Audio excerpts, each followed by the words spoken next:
యానాంలో petrol పాండిచ్చేరిది కాబట్టి అక్కడ తక్కువకి వస్తుంది, అక్కడ మద్యము తక్కువకే వస్తుంది, అదే తక్కువకే వస్తుంది. ఎందుకంటే మనకి ఇదివరకటి రోజుల్లో దేశాన్ని పరిపాలించినటువంటి వాళ్ళు ఫ్రెంచ్ వాళ్ళు, డచ్ వాళ్ళు, తర్వాతన ఈ బ్రిటిష్ వాళ్ళు ఉన్నారు కదా, ఆ రోజున వాళ్ళ పరిపాలనలో ఉన్నటువంటి ప్రాంతం కాబట్టి వాళ్ళు అక్కడ వాళ్ళకి ఎప్పటికి కూడా అక్కడ ఓటు హక్కు ఉంటుంది, ఇది ఆ దేశంలో ఎన్నికలు జరిగినప్పుడు. అలాగే తక్కువ రేటుకి ట్యాక్స్ లేని మద్యం ఇక్కడికి వస్తూ ఉంటుంది, అదే కొనుక్కుని తూర్పుగోదావరి జిల్లాలో ఎక్కువగా అమ్ముకునే వాళ్ళు ఉంటారు, లేకపోతే తాగడానికి అక్కడికి వెళ్ళే వాళ్ళు ఉంటారు. అదే సందర్భంలో పెట్రోల్ లాంటి వాటిలో కూడా ఆ సబ్సిడీలు వస్తాయి, ఆ దేశంలో సబ్సిడీలు ఇక్కడ వస్తాయి.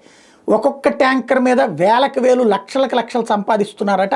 దీని మీద ప్రజా ప్రయోజన వ్యాజ్యం వేశారు ఎవరో సిబిఐ దర్యాప్తు చేయించమని.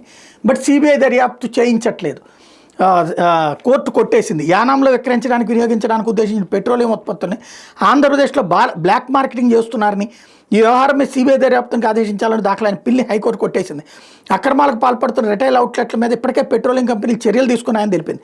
రాష్ట్ర పోలీసులు విఫలమయ్యారనేందుకు ఆధారాలతో పాటు ప్రత్యేక పరిస్థితులు, అరుదైన సందర్భాల్లో మాత్రమే సిబిఐ దర్యాప్తునికి ఆదేశించాలని సుప్రీంకోర్టు స్పష్టమైన తీర్పులు ఇచ్చిందని గుర్తు చేసింది. రిటైల్ అవుట్లెట్లో అధికారులు ఎప్పటికప్పుడు తనిఖీలు నిర్వహిస్తున్నారని పేర్కొంది. దర్యాప్తును సిబిఐకి అప్పగించేందుకు నిర్దిష్ట కారణాలు లేవంటూ పిల్లిని కొట్టేసింది. ఈ మేరకు హైకోర్టు ప్రధాన న్యాయమూర్తి జస్టిస్ ధీరసింగ్ ఠాకూర్, న్యాయమూర్తి జస్టిస్ చెమ్మలపాటి రవిలతో కూడిన ధర్మాసనం ఇటీవల ఉత్తర్వులు జారీ చేసిన రాజమండ్రికి చెందిన భీమా నాగరగే రమేష్ ఈ పిల్లిని దాఖలు చేశారు.